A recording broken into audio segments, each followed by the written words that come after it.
कोणत्या सूत्राने चाले? कोण बोलतो राजा आणिक कुठले दळहाले?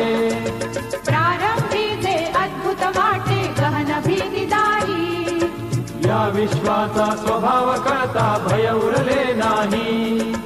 या दुनियेचे मर्म न कळता जगणे केवळ फुगा. जे दिसते ते असेच काहे, हे दिसते ते तसेच काहे, उलगडण्याला शिका.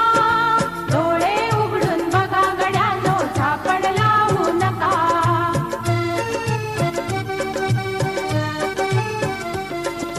वाहून गेलेल्या पाण्याचा ढग बनतो तो कसा? बीज पेरता कसे उगवते पाऊस येई कसा? चारा चरुनी शेण होतसे शेणाचे खत पिका. पीक पेरता फिरुनी चारा चक्र कसे हे शिका? जीव